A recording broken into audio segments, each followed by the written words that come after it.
Good afternoon students. बेटा कल हम पढ़ रहे थे कि कैसे इंटरनेशनल बिजनेस में क्या क्या मतलब बेसिक चीजें होनी चाहिए, वो हम पढ़ रहे हैं।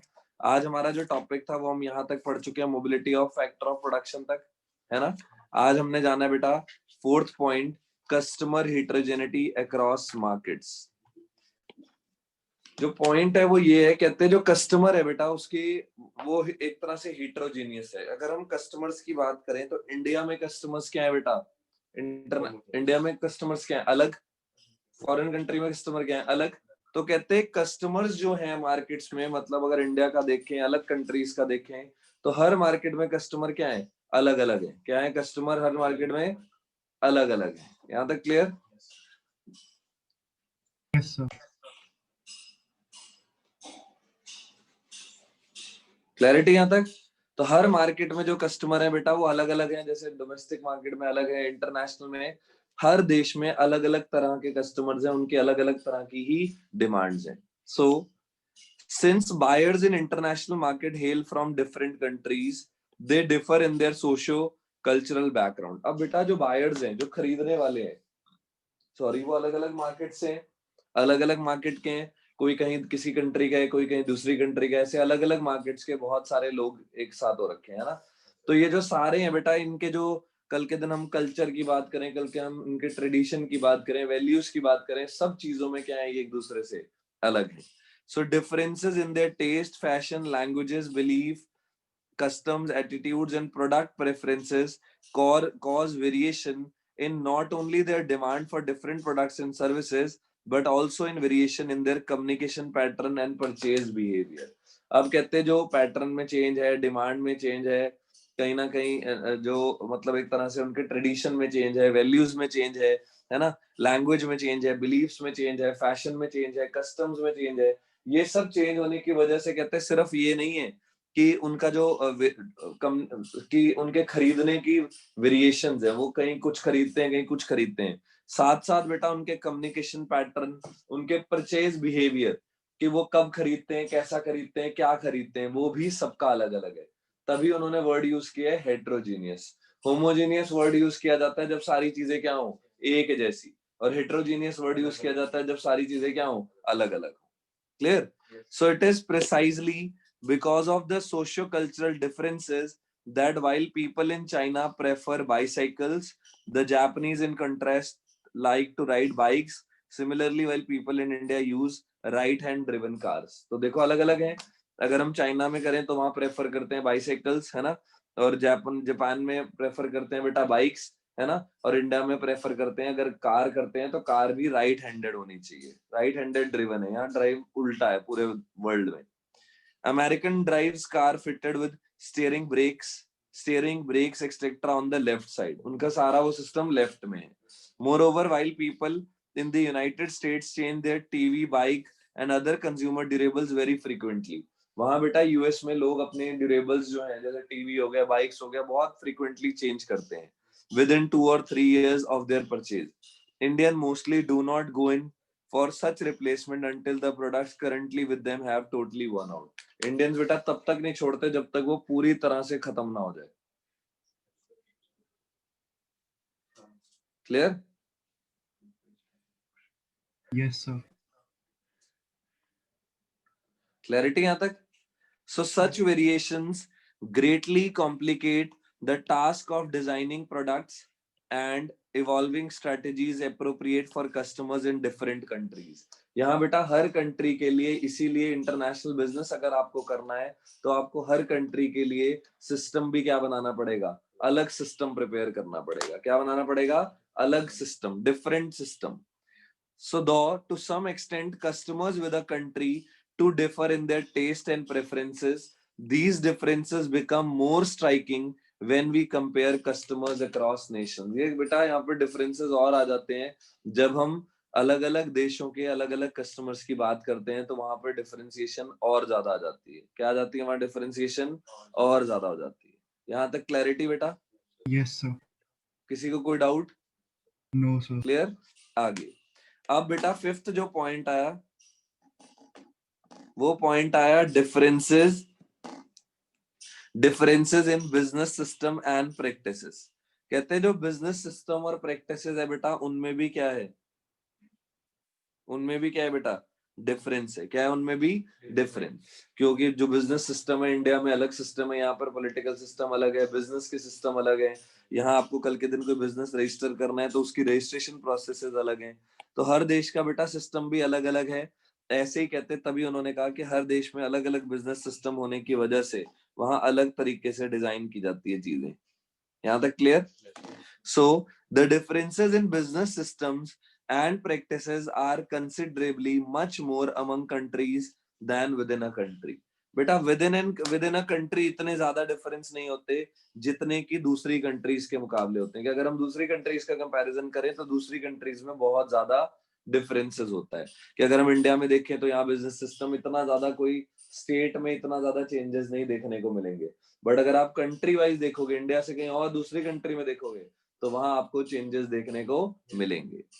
Countries differ from one another in terms of their socio-economic development, availability, cost, and efficiency of economic infrastructure and market support services, and business customs and practices due to their socio-economic milieu and historical coincidences. अब कहते हैं कि अगर हम बात करें बेटा, अगर अलग अलग कंट्रीज की बात करें तो वहां पर उनके सोशियो इकोनॉमिक जो डेवलपमेंट है वो भी अलग है, अवेलेबिलिटी है वो भी अलग है, कॉस्ट एंड एफिशिएंसी जो इकोनॉमिक इंफ्रास्ट्रक्चर की है वो भी अलग है, मार्केट सपोर्ट सर्विसेज भी अलग हैं। तो अगर हम ओवरऑल देखें तो वहां पर जो बिजनेस प्रैक्टिसेस हैं वो अलग है, बिजनेस सिस्टम्स हैं वो अलग है एज कम्पेयर टू डोमेस्टिक। अगर आप डोमेस्टिकली कर रहे हो तो बेटा वहां एक ही तरह की गवर्नमेंट है, वही सारे डिसीजन ले रही है, वही सारे रूल बना रही है। लेकिन वहीं अगर आप दूसरे किसी कंट्री में ट्रेड कर रहे हो तो वहां सिस्टम पूरी तरह से क्या है, अलग है। क्या है, पूरी तरह से सिस्टम अलग है।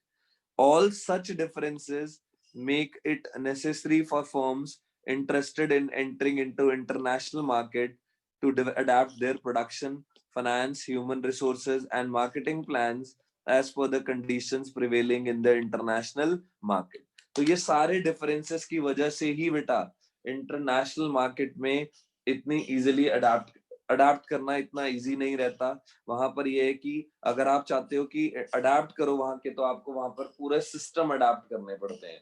वहां का जो प्रोडक्शन का तरीका वो भी अडाप्ट करना पड़ता है, वहां के ह्यूमन रिसोर्स के तरीके अडाप्ट करने पड़ते हैं, फाइनेंस अडाप्ट करना पड़ता है, मार्केटिंग प्लान सब अडाप्ट करने पड़ते हैं, जैसा कि इंटरनेशनल मार्केट में चल रहा है वैसा।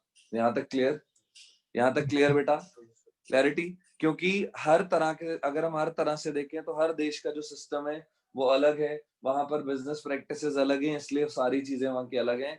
दिस इज द रीजन कि हमें उसी देश के जैसा सिस्टम फॉलो करना पड़ता है जैसा उस देश में है। जैसा उस देश में काम है वैसा ही हमें अपने आप को अडाप्ट करना पड़ता है, जिस तरह से भी वो है हमें उसी तरह से अपने आप को रखना पड़ता है। यहाँ तक क्लियर बेटा? Yes, sir. क्लैरिटी?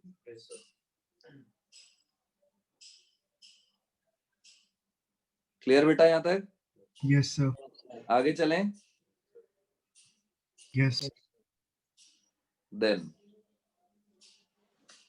उसके बाद आया पॉलिटिकल सिस्टम एंड रिस्क। बेटा हर देश का पॉलिटिकल सिस्टम भी क्या है, अलग अलग है। पॉलिटिकल सिस्टम क्या है हर देश का, अलग है। अगर हम इंडिया का सिस्टम देखें तो बिल्कुल अलग है, अगर हम नॉर्थ कोरिया का देखें तो बिल्कुल अलग है, अगर हम साउथ कोरिया का देखें तो बिल्कुल अलग है। क्लियर? तो हर देश का जो सिस्टम है बेटा वो अलग अलग है। तो कहते हैं इसलिए भी कहीं ना कहीं जो इंटरनेशनल बिजनेस है वो थोड़ा कॉम्प्लिकेटेड हो जाता है। क्या हो जाता है? थोड़ा कॉम्प्लिकेटेड।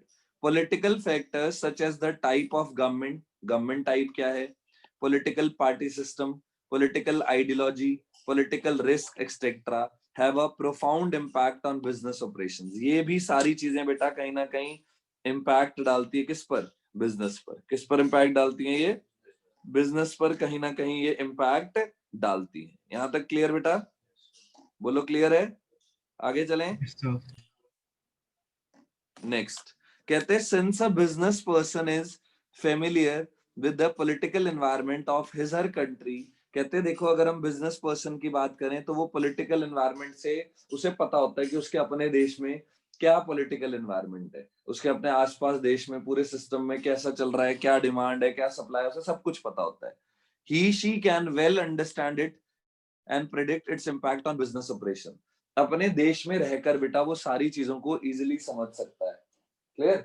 सारी चीजों को इजीली अंडरस्टैंड कर सकता है कि कौन सी चीज है, कैसे है, कब है, क्या होगा, वहां सब कुछ समझ सकता है। But this is not the case with international business. But international business के केस में बेटा ऐसा नहीं है, क्योंकि इंटरनेशनल बिजनेस में बेटा हर देश का पॉलिटिकल सिस्टम क्या है, अलग है, तो वहां उसको समझना भी क्या है, अलग है। So political environment differ from one country to another.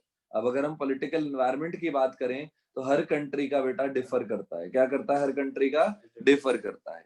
One needs to make special efforts to understand the differing political environments and their political business implications. अब कहते हैं अगर हम कल के दिन अगर हम एक देश से दूसरे देश में जाना चाहते हैं तो हमें पहले बेटा वहां के जो अलग इन्वायरमेंट्स हैं उनको समझना पड़ेगा, और वहां की जो अलग बिजनेस इम्प्लीकेशंस हैं उनको अच्छे से समझना पड़ेगा, तभी हम कहीं कुछ कर सकते हैं। यहां तक क्लियर?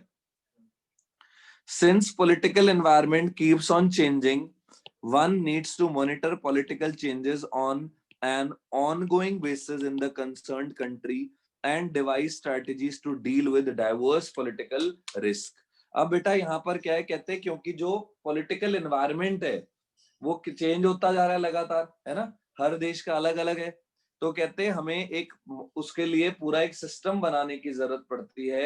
अगर हम इंटरनेशनल बिजनेस में अपने आप को एक्सपैंड करना चाहते हैं तो बेटा वहां पर फर्म्स को जरूरत पड़ती है कि फर्म्स क्या करें, फर्म्स जो पॉलिटिकल एनवायरनमेंट चेंज हो रहा है उसको मॉनिटर करने के लिए प्रॉपर सिस्टम बनाए, और जो स्ट्रैटेजीज जैसे जैसे बन रही हैं, डाइवर्स जो पॉलिटिकल स्ट्रैटेजीज हैं उनको कंट्रोल करें। क्या करें? उनको प्रॉपरली कंट्रोल।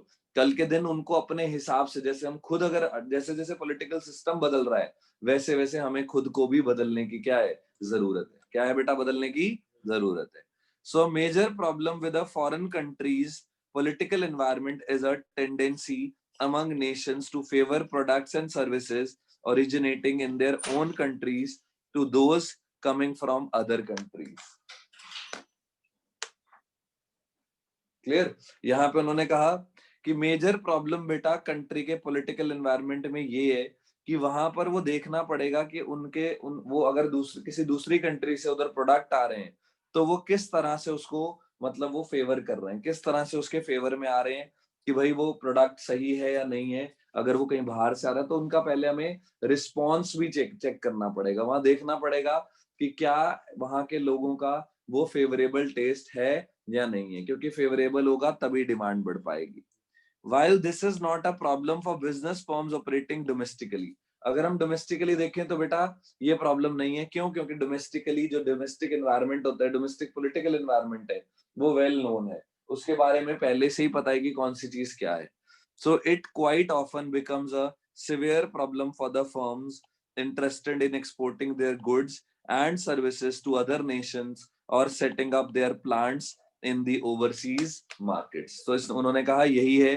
तो डोमेस्टिकली अगर हम बोलें, अगर हम वैसे इसको एक्सपोर्टिंग पॉइंट ऑफ व्यू से देखें तब ये प्रॉब्लम बन जाती है, बट अगर हम इसको डोमेस्टिकली देखें तो डोमेस्टिकली ये इतनी बड़ी प्रॉब्लम हमारे लिए नहीं बनती। बट अगर हम इसको ग्रैंड लेवल पर, इंटरनेशनल लेवल पर देखें तो बेटा ये हमारे लिए क्या बन जाती है, बहुत बड़ी प्रॉब्लम बन जाती है कि कैसे हम किसी दूसरे देश का बिजनेस एनवायरनमेंट को अडाप्ट करें। और उसको अडाप्ट करने के लिए पहले हमें पूरी तरह से वहां पर उसको समझना पड़ता है, उसको मॉनिटर करना पड़ता है। यहां तक clarity? Yes, sir. Then we have business regulations and policy. बेटा देखो हर देश की अलग अलग रेगुलेशन है, अलग अलग पॉलिसी है। इंडिया में भी ईज ऑफ डूइंग बिजनेस, अगर आपको कोई बिजनेस करना है तो आपको कंपनीज एक्ट के तहत बहुत सारी चीजें करनी पड़ेंगी, जिसके जरिए आप कल के दिन बनाओगे कि हाँ कल के दिन अगर मुझे कोई डिसीजन लेना है तो कैसे लेना है, क्या लेना है, वो आप कंपनीज एक्ट के तहत ही ले पाओगे। क्या कर पाओगे? वो कंपनीज एक्ट के तहत कर पाओगे। अगर कंपनीज एक्ट आपको अलाउ करती है तो आप कर पाओगे, अगर कंपनीज एक्ट आपको अलाउ नहीं करती तो आप कंपनीज एक्ट के बिना वो चीजें नहीं कर सकते। यहाँ तक क्लियर? तो आपको कंपनीज एक्ट, इंडिया में जो रेगुलेशन है वो यही है कि आपको कंपनीज एक्ट के तहत सारी चीजें फॉलो करनी पड़ेंगी। जैसा कंपनी एक्ट होगा आपको वैसा ही चलना पड़ेगा। यहाँ तक क्लैरिटी बेटा? Yes, sir. आगे चलें। Then business regulations and policies, कहते coupled with its socio-economic environment and political philosophy, each country evolves its own set of business laws and regulations. Her country के कहते हैं अपने बिजनेस लॉज हैं और अपनी रेगुलेशंस हैं, हर देश ने अपने अपने रेगुलेशंस और बिजनेस लॉ लगाए हैं। Though these laws, regulations, and economic policies are more or less uniformly applicable within a country, so they differ widely among nation. अगर हम देखें तो ये जो regulations और economic policies होती हैं, ये बेटा यूनिफॉर्म होती हैं। अगर एक ही देश में हो आप तो एक जैसी होती हैं, बट अगर आप किसी दूसरे देश में जाओगे तो पॉलिसी क्या हो जाएगी, चेंज हो जाएगी। जैसे इंडिया में सब जगह जीएसटी चलता है, लेकिन अगर आप किसी और कंट्री में जाओगे तो वहां कोई और अलग टैक्स होगा, है ना। So tariff and taxation policies, import quota system. Tariff होते हैं बेटा टैक्सेस, रेट जो बोलते हैं, रेट को बोलते हैं टैरिफ। और जो टैक्सेशन पॉलिसी है import quota system. Import quota system होता है कि आप कितना इंपोर्ट कर सकते हो बाहर से, clear. Subsidies and other controls adopted by a nation are not the same as in other countries and often discriminate against foreign products, services and capital. तो कहते हैं अक्सर जब हम देखते हैं तो हर देश का बेटा टैरिफ, टैक्स रेट स्ट्रक्चर अलग है ना, टैक्सेशन पॉलिसी अलग है, ठीक है। उनका जो इंपोर्ट कोटा सिस्टम है, कोटा होता है क्वांटिटी, कि आप कितनी क्वांटिटी इंपोर्ट कर सकते हो, वो सिस्टम अलग है। सब्सिडीज अलग है। तो हर देश ने अलग अलग करा हुआ है, तो इसलिए कहते हैं अक्सर डिस्क्रिमिनेशन है। डिस्क्रिमिनेशन मतलब कहीं कुछ अलग पॉलिसी है, कहीं कुछ अलग पॉलिसी। हर देश की अपनी अपनी पॉलिसी है। क्या है बेटा, हर देश की अपनी अपनी पॉलिसी है। फिर एर्थ आता है currency used in business transaction. Another important difference between domestic and international business is that the latter involves the use of different currencies. जो बेटा अगर हम इंटरनेशनल बिजनेस की बात करते हैं तो इंटरनेशनल बिजनेस में बेटा डिफरेंट डिफरेंट करेंसीज यूज होती हैं। क्या होती हैं, डिफरेंट डिफरेंट करेंसीज यूज होती हैं। Since the exchange rate, that is the price of one currency expressed in relation to that of another currency, keeps on fluctuating. होता है ना बेटा, आज अगर $1 73 का है तो कल ये 72 भी हो सकता है, 74 भी हो सकता है।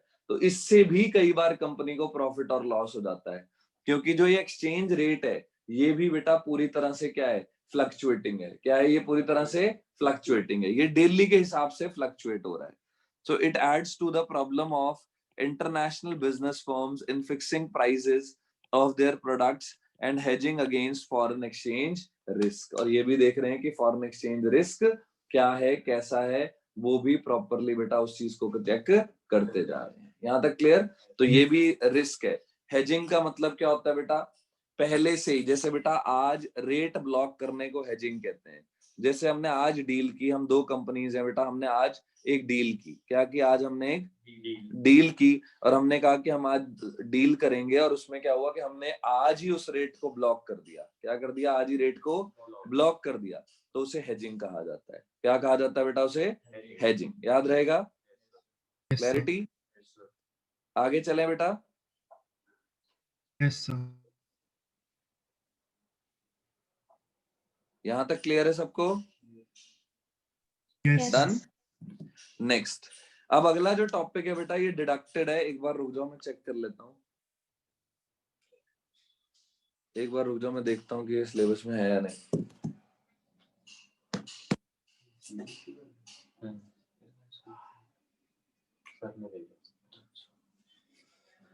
स्कोप ऑफ है, स्कोप है बेटा, ये डिडक्टेड नहीं है, ये आएगा पेपर में। ठीक है, चलो हम कर लेते हैं। कहते हैं स्कोप ऑफ इंटरनेशनल बिजनेस, मतलब इसमें हम बेसिकली, स्कोप का मतलब ये होता है कि इसमें क्या क्या चीजें आती हैं। एज पॉइंटेड आउट अर्लियर, जैसे हमने पहले पढ़ा, इंटरनेशनल बिजनेस बेटा एक मच ब्रॉडर टर्म है देन इंटरनेशनल ट्रेड। ट्रेड में सिर्फ गुड्स आते हैं और बिजनेस में बहुत सारी चीजें आ जाती है, उसमें सर्विसेज भी आती है, मार्केटिंग, सब कुछ आ जाता है।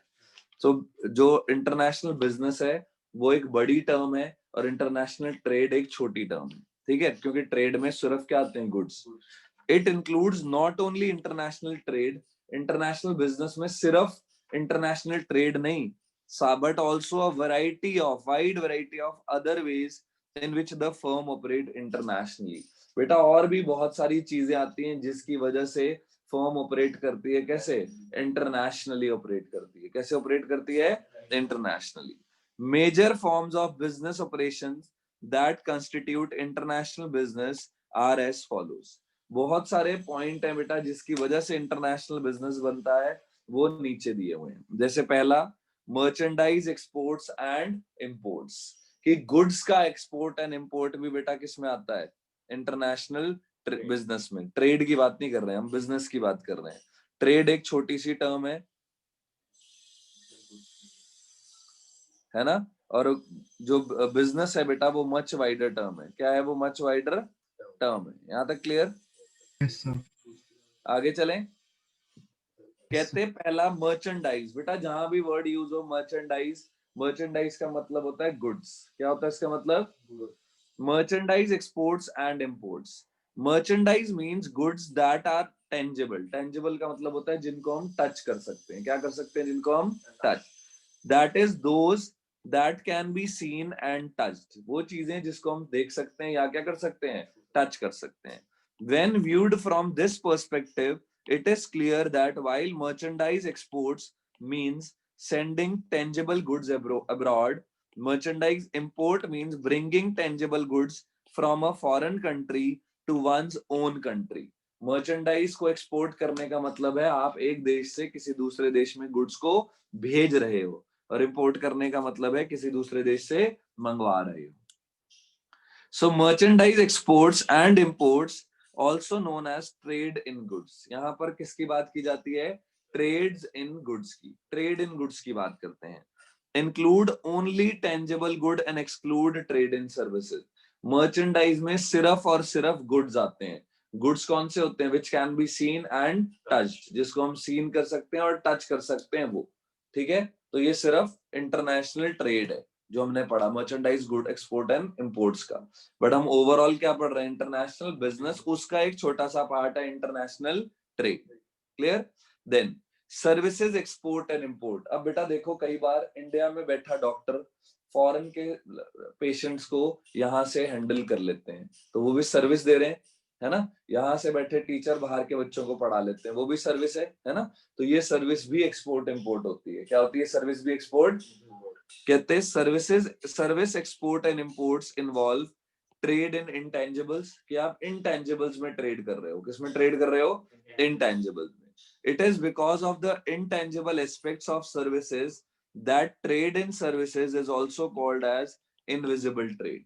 जो ट्रेड आप सर्विसेज में कर रहे हो बेटा, उसको इनविजिबल ट्रेड कहते हैं। क्या कहते हैं उसको? इनविजिबल। क्योंकि जब कभी भी बेटा आप कोई सर्विस जनरेट करते हो तो वो बॉर्डर क्रॉस होते हुए नहीं दिखती। क्या नहीं दिखती? वो बॉर्डर क्रॉस होते हुए नहीं दिखती। So a wide variety of services are traded internationally and these include tourism। Foreign के लोग इंडिया घूमने आते हैं और हम फॉरेन भी घूमने जाते हैं। ट्रैवल, बोर्डिंग एंड लॉजिंग, है ना, restaurant, hotel and restaurant, entertainment and recreation, transportation, professional services जैसे ट्रेनिंग, रिक्रूटमेंट, कंसल्टेंसी, रिसर्च, ये सर्विसेज भी इधर उधर होती हैं, है ना। कम्युनिकेशन जैसे postal, telephone, fax, courier and other audio visual services, है ना। कंस्ट्रक्शन एंड इंजीनियरिंग, मार्केटिंग जैसे wholesaling, retailing, advertising, marketing, research, warehousing, ये सब भी होता है ना। एजुकेशनल एंड फाइनेंशियल सर्विसेज भी होती हैं जैसे banking and insurance. Of these tourism, transportation and business services, ये सबसे बड़े ट्रेड हैं वर्ल्ड ट्रेड की, जो कि सर्विसेज में है। इसमें है सर्विसेज में। स्कोप में बेटा क्या क्या आता है? पहला, merchandise of goods and merchandise exports and import. दूसरा, सर्विस एक्सपोर्ट्स एंड इंपोर्ट। तीसरा आ जाता है बेटा लाइसेंसिंग एंड फ्रेंचाइजिंग। लाइसेंसिंग होती है, कई बार हमने किसी चीज का लाइसेंस ले लिया, है ना, कि हम उसको इंटरनेशनली बिजनेस में करना चाहते हैं कुछ। Permitting another party in a foreign country to produce and sell goods under your trademark. आपने अपना नाम दे दिया, अपना सब कुछ, अपना नाम, लोगो सब दे दिया कि आप मेरे ट्रेडमार्क के अंडर काम करो, है ना। तो ये क्या होता है बेटा? ये आपने लाइसेंसिंग या फ्रेंचाइजिंग दी है। क्या दी है? लाइसेंसिंग या फ्रेंचाइजिंग। यहां तक क्लियर? किसी को कोई डाउट? No, sir. क्लैरिटी बेटा? आगे कहते हैं ऐसे ट्रेडमार्क्स, पेटेंट्स और copyrights in lieu of some fee another way of entering into international business. अगर आप इंटरनेशनल बिजनेस जाना चाहते हो, आपका बिजनेस इंडिया में है, आप चाहते हो कि कनाडा में भी हो, तो आप कनाडा में किसी को अपने नाम की क्या दे दोगे? फ्रेंचाइजी दे दोगे। It is under the licensing system that Pepsi and Coca-Cola are produced and sold all over the world by local bottlers in foreign countries. उनके पास सिर्फ बॉटल होती हैं, उनको जो केमिकल है, जो उनका मेन जो मिक्सचर है, वो मिक्सचर बेटा कोका कोला वाले अपने पास रखते हैं, सिर्फ वो मिक्सचर को वहां से एक्सपोर्ट करते हैं और वो यहाँ पे उसको मिला देते हैं. Franchising is similar to licensing, but it is a term used in connection with the provision of services. Franchising में सर्विस के लिए होता है सिर्फ. McDonald's, for instance, operate fast food restaurant the world over through its franchising system. Licensing बेटा है कि आपने किसी को लाइसेंस दे दिया, अथॉरिटी दे दी कि वो आपके ब्रांड को, आपके नाम को यूज कर सकता है.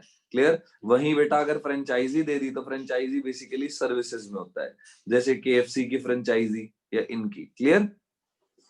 क्लियर बेटा यहाँ तक? Yes, sir. कोई डाउट किसी को? No, sir. आगे चलें. Yes, sir. Yes, sir. कोई डाउट है किसी को यहाँ पे? No, sir. तो बेटा आज हम इतना तक ही करेंगे. अब हम कल कंटिन्यू करेंगे बाकी जो है हमारा फॉरेन इन्वेस्टमेंट और आगे बेनिफिट्स ऑफ इंटरनेशनल बिजनेस आ जाएगा. क्लियर यहाँ तक? Yes. तो आज के लिए इतना Yes, sir. सफिशिएंट है.